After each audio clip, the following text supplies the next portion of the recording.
Gabriel, sou psicólogo da IG aí também.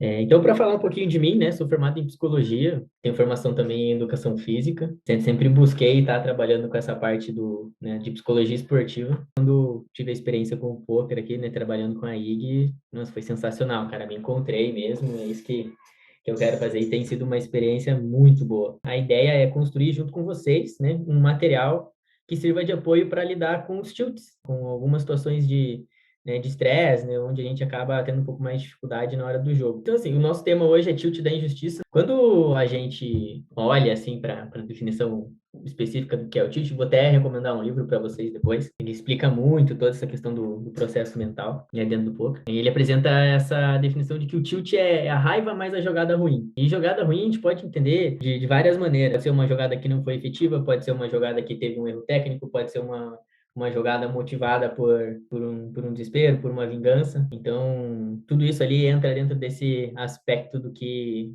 é a jogada ruim. E algo que é bem importante pontuar é que a raiva é o sintoma e não a causa. Você não tilta porque você está com raiva. A raiva ela faz parte do tilt. Então, não é necessariamente uma resposta emocional diretamente. E isso é bem importante para a gente conseguir, né, depois pensar em maneiras de lidar com isso. A raiva ela é um sintoma e não a causa, então peraí, né? O que faz a gente pensar, o que faz a gente, né, refletir sobre essa questão para conseguir manejar nesses momentos e evitar que apareça tanto tilt. E vocês conseguem dar motivos pro tilt, o porquê que vocês tiltam? O tilt, né, ele é composto pela raiva, mas essa é uma diferenciação legal de fazer. Sentir raiva é natural, uma resposta emocional que a gente pode acabar sentindo em algumas situações que a gente estiver exposta ali dentro do corpo. O importante é que ela não se manifeste no nosso jogo, a gente consiga manejar para que ela não componha o tilt, que ela não traga isso que vai afetar o nosso jogo e acontecer uma situação dessa aí, né, de 4 reta aí tá chipado e acabar em 10 minutos. É bem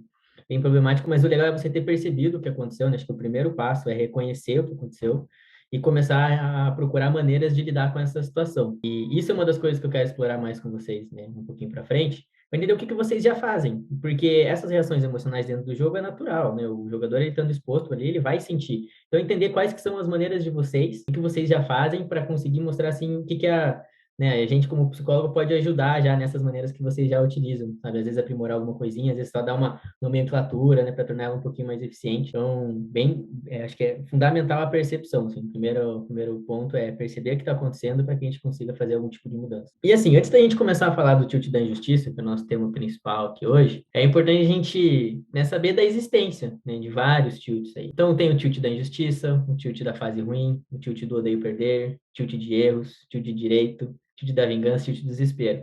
Algum deles, assim, a maioria deles são bem óbvios, né? O próprio nome ele já explica, né, já dá uma ideia de quando ele acontece, de como ele acontece. Hoje a gente vai focar bastante no tilt da injustiça. Ele é bem. A gente pode traçar algum paralelo com a questão do tilt de direito. A principal diferença deles aqui são os gatilhos e algumas coisas assim onde eles se manifestam. Então, para a gente começar a entender melhor do que a gente está falando, o tilt da justiça, né? Os principais gatilhos dele são coolers e bad beats. E a sensação que dá é que o baralho está contra você. A resposta emocional é natural dentro do jogo, né? Em qualquer esporte competitivo, você vai ter resposta emocional, você vai sentir, né, uma derrota. O importante é que a gente consiga ter um manejo, né, uma maturidade emocional suficiente ali para que isso não venha afetar o nosso jogo, que a gente consiga manter, né, a nossa capacidade de reconhecer os estímulos que estão ali presentes, conseguir pensar nas adaptações necessárias, conseguir lembrar da parte técnica, juntar tudo isso, conseguir fazer a nossa tomada de decisão. São várias coisas, né, que a gente tem que executar para conseguir ter a melhor decisão ali dentro do poker e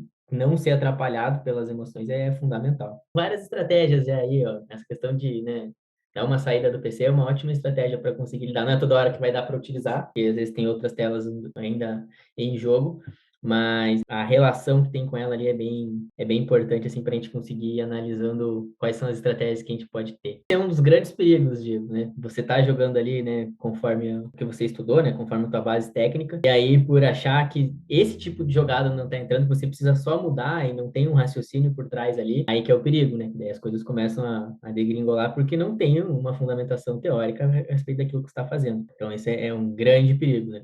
Então, essa sensação de que o baralho está contra você quando ela pega, né? O começo do grind, ele define muito, às vezes, quando a gente entra, principalmente muito empolgado, acha que vai ser um dia maravilhoso, toma as pancadas ali no começo do grind, já mata a motivação, já entra aquela sensação de que o baralho tá contra a gente, porque se você entra às vezes com muita expectativa logo no começo e tem essa quebra, a tendência é a gente sentir ali uma desmotivação mesmo, uma frustração grande, e que, né, até por uma construção assim, fisiológica, o nosso cérebro vai nos desmotivar, né? Quando a gente está colocando energia em algo e não está tendo o retorno que a gente quer, é um mecanismo de defesa, né? Porque imagine se tudo aquilo que a gente fizesse, né, colocasse energia e não der certo, a gente continuasse sempre, né? A gente ia só ficar batendo cabeça contra a parede. Então, é um mecanismo de defesa do nosso cérebro. Então, ajustar esse processo de mentalidade para essas questões, ele é bem importante também para, às vezes, não cair nessa sensação do tilt da injustiça, né? Não ficar muito preso nessa questão da frustração ali no começo do grind, que às vezes acaba prejudicando o restante. Quando a gente fala de performance esportiva, a gente tem 4 pilares: técnico, tático, físico e mental. Tipo, a parte técnica, pelo que você está descrevendo, tá em dia. Você está estudando pra caramba, você está se expondo ao jogo. Imagino que a parte tática também, por você já estar tá aí com uns 9 meses aí, tem um trabalho já nessa questão de seleção de torneio, entendeu? Vai ser mais EV para você ali nas suas escolhas de torneio. A parte física, né? Por você ter o histórico ali de trabalhar ser um atleta de alto rendimento, imagino que você esteja ainda fazendo alguma coisa em relação à atividade física, se não é algo bem importante para ajudar. E aí vem na parte mental, umas coisas que é importante trabalhar. A autocobrança, ela é fundamental para um atleta que ele quer chegar em níveis altos. Se ele não tiver isso, né, dificilmente ele chega, porque não é a cobrança do externo que vai fazer ele estar motivado a melhorar, a ele conseguir, né, prosperar ali dentro da modalidade dele. Mas em níveis muito altos, a autocobrança ela acaba te estagnando. Por quê? Porque ela acaba colocando uma pressão indevida em cima da tua performance e isso vai acabar te afetando. Tem um gráfico, né, que é um U invertido, que ele fala sobre estresse e performance esportiva. A gente tem um nível ótimo de estresse. Quando ele está muito baixo, a gente não performa tão bem. Quando ele está muito alto, a gente não performa tão bem. Uma coisa que vale a reflexão: será que essa tua autocobrança não está te colocando em um nível de estresse tão alto a ponto de atrapalhar a tua performance? Acho que é interessante você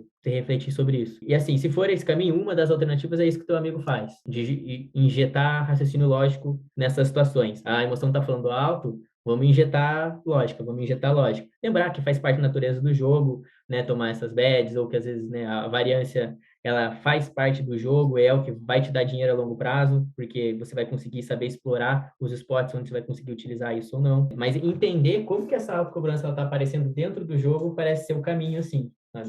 Eu sei que é muito pouco, a gente tem 5 minutos que se conhece aí, né? Mas sim, se fosse para te dar um norte, eu iria mais por esse caminho, sabe? Entender como que essa autocobrança está atrapalhando na tua performance. O poker, dos esportes que eu trabalhei, cara, é o que mais sofre influência do externo, sabe? É impressionante. Não sei se é por causa do tempo que vocês ficam ali dentro do grind, mas essas coisas que você citou, alimentação, sono, são fundamentais para que você tenha uma boa performance mesmo, né? Conseguir fazer esse reset mental na hora de dormir, que a gente chama de encerrar o dia e começar outro dia bem, é fundamental para isso, né? Não estar focado exclusivamente no poker, ter a questão da socialização, ter atividades de lazer, né? Conseguir ter descansos produtivos, que é o que a gente chama, para conseguir ter esse desligar do poker ali, é fundamental. Muitas das coisas assim que a gente utiliza para trabalhar com tilt, especialmente a respiração, cara. A respiração é fundamental, assim, e por você ter tempo para conseguir executar a respiração dentro do poker, né? Porque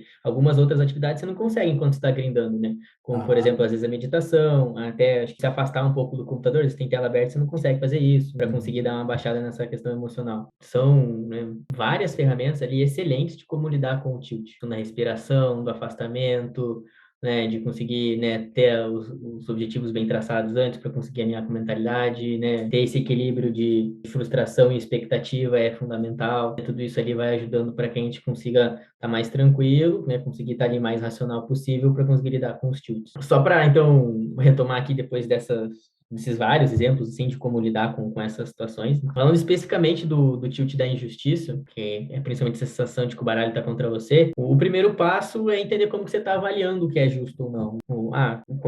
Como é que está sendo essa variância? Será que você não está lembrando só dos spots ruins? Está conseguindo contabilizar as coisas, né, boas, as bets que você está dando, os colors que você está dando? Está conseguindo enxergar essa situação? A avaliação da tua qualidade enquanto jogador. Será que ela está sendo bem realizada, né? Da mesma maneira como você está avaliando a qualidade do seu oponente? Será que não tem uma situação ali onde você está superestimando ou subestimando, né, uma dessas qualidades? Tudo isso é bem importante, né? E é complexo, porque para ter esse tipo de avaliação, exige ali uma experiência e bem claro o que vai compor ali um bom jogador de pôquer, o que vai fazer ele ser, né, mais efetivo ou não. Então, essa sensação de injustiça a gente combate, né, num primeiro momento, né, entendendo como que a gente está analisando o que é justo ou não. Alguns comportamentos desse tipo da injustiça que aparece, ciúmes, alguém já vivenciou, eu sei que não é algo, né, muito legal às vezes de expor, mas, tipo, pô, o cara tá dando a vida ali, tá se esforçando bastante, sente que não tá ganhando, aí vê outra pessoa ganhando e fala, pô, como é que esse cara tá ganhando e eu não tô? Quem já vivenciou algo parecido com isso? E essa questão de ser um jogo solitário, ela aparece muito, tanto nessa questão, né, desse ciúmes ali, entre aspas, né,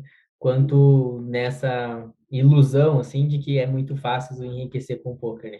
Porque você não consegue ver o trabalho da pessoa, né? Fica muito distante, só que não tem uma exposição muito grande, a pessoa conta toda a história dela, do que ela fez, e mesmo assim, às vezes a gente tem um pouco de resistência, isso nem é tão verdade assim, né? Porque o cara tá só querendo, né, mostrar que ele passou por dificuldades, mas quando a gente tá vivenciando ali, que a gente percebe, pô, não é fácil, é muito empenho para conseguir chegar nesse nível. O acesso aos softwares, né, mudou completamente o jogo. O acesso ele fica mais fácil, mas também o jogo ele acaba se modificando mais rápido, né? A evolução do poker, assim, cada vez ela tem sido mais rápida. Um exemplo disso é os estudos em MDA, né?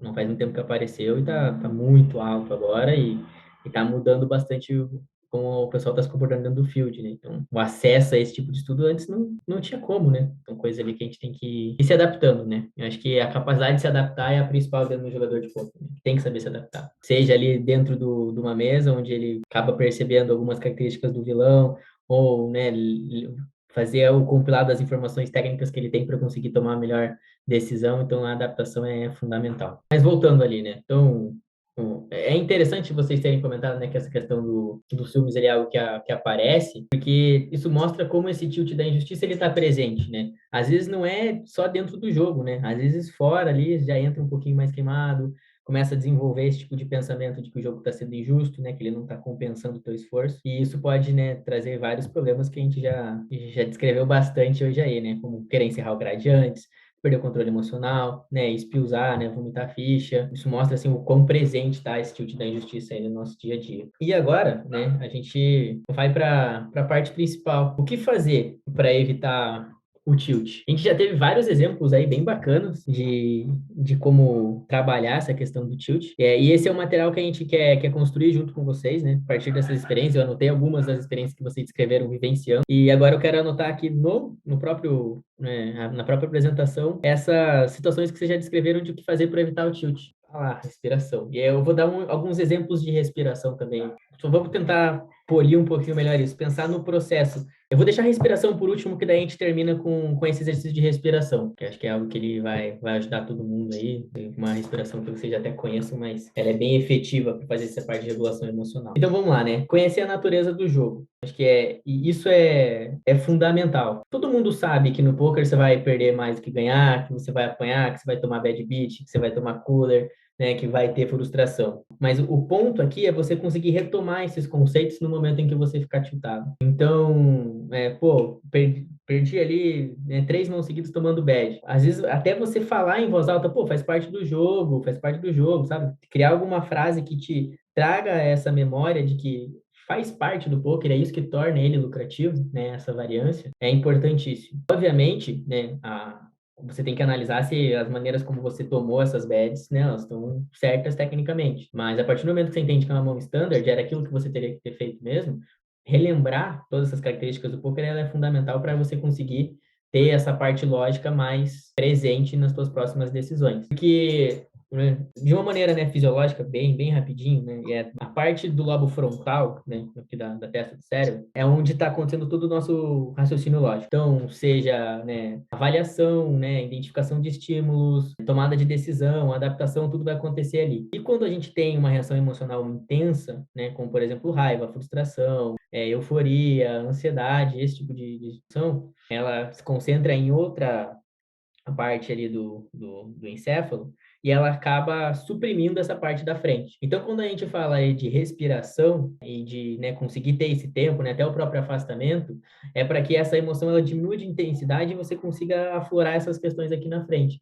Então, quando a gente fala, né, de conhecer a natureza do jogo, de fazer, né, de relembrar, Realmente o que a gente quer é acionar o lobo frontal novamente para que a parte, né, de raciocínio lógico ela esteja presente e você consiga performar bem, que dentro do poker, né, basicamente, o que você vai utilizar é o raciocínio lógico. Pensar no processo a longo prazo, ele vai muito para ajudar a gente, assim, no processo de motivação, né? Quando a gente sabe o que a gente quer e quando a gente tem bem claro o que a gente precisa fazer, fica mais fácil de superar as adversidades, né? Então, eventualmente, você vai sentir todas as emoções que a gente já citou, mas quando você sabe o que você precisa fazer, fica mais claro de você conseguir retomar. Mentalizar os objetivos tá muito em relação a isso também, né? Então, tipo, você ficar retomando os teus objetivos, né?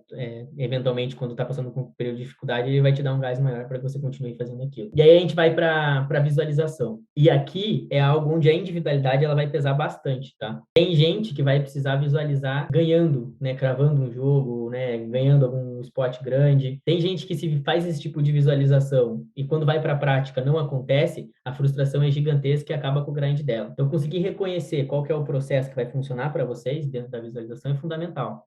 Ter essa autopercepção, né? A priori ali para conseguir determinar para que lado que você vai faz muita diferença na hora de utilizar isso aqui.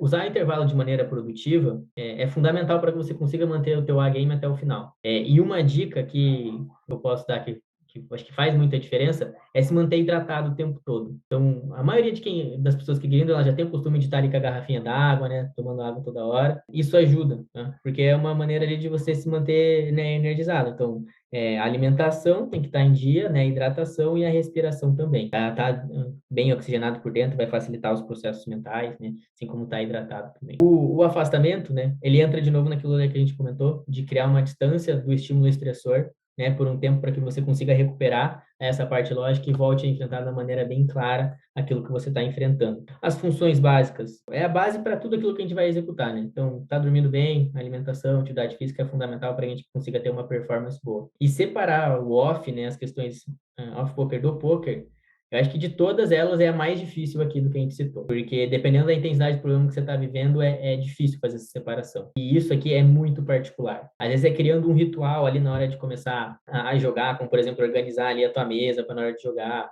né? Ou às vezes, né, escutar uma música antes de entrar para o jogo para conseguir dar aquela baixada. São algumas maneiras assim de você conseguir ter uma separação mais efetiva. Mas, de novo, isso aqui é muito particular, né? Acho que com o tempo vocês vão desenvolvendo algo para conseguir separar um pouquinho mais isso e conseguir estar concentrado totalmente ali dentro do poker.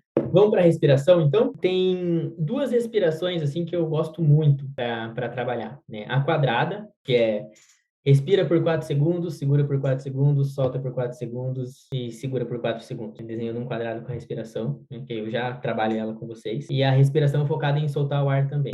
Você vai puxar o ar durante 4 segundos, você vai segurar o ar por 4 segundos, você vai soltar por 4 e você vai segurar novamente por 4 sem ar nenhum dentro do peito. Lembrando que ela pode ser feita em qualquer momento ali do grind, né? Se for possível fazer de olhos fechados, é melhor, porque você concentra mais na tua respiração, então é mais fácil de fazer esse manejo emocional, tá? Agora, de olhos fechados, preferencialmente vocês vão fazer na hora do intervalo. Atenção em duas coisas para começar. Na posição das pernas, né? Ver se elas estão relaxadas e principalmente na posição dos ombros, tá? Quando a gente está tenso, está nervoso, o ombro ele fica mais tensionado. Então, concentra antes de respirar ali para dar uma soltada no ombro e conseguir trazer o foco especificamente na respiração. O foco principal mesmo é trazer um pouco mais de relaxamento, né? Mas principalmente trazer o foco para dentro. Então, tirar o foco ali da situação que vocês estão vivenciando, do estresse, né? Da bad que vocês vivenciaram e pensar em como vocês estão se sentindo, para ali ficar mais fácil o manejo. Dá para, né, fazer por mais tempo essa respiração, né? Eu fiz bem curtinho só para vocês vivenciarem ela um pouquinho, né, para vocês entenderem como ela funciona. Mas é um processo bem tranquilo, não tem impedimento nenhum. Tem algumas técnicas de relaxamento que, se a pessoa for hipertensa, ela não pode fazer, mas essa não tem contraindicação nenhuma. E a segunda, né, respiração é uma respiração onde você vai puxar, né, o ar devagar pelo nariz e você vai demorar para soltar o ar. Então, você vai dar uma esticada bem grande no processo de soltar. Então, por que isso, né? Porque o nosso processo de expiração, ele está ligado com um sistema nervoso que vai trazer o relaxamento. Então, quando a gente dá mais ênfase à solta do ar, a gente acaba trazendo um relaxamento maior. É uma questão de preferência, né? Cada pessoa ali vai conseguir se adaptar a uma respiração de uma maneira mais específica. Então, acho que ter essas duas aí para começar é um ótimo caminho para conseguir desenvolver esse manejo de como lidar com o tilt.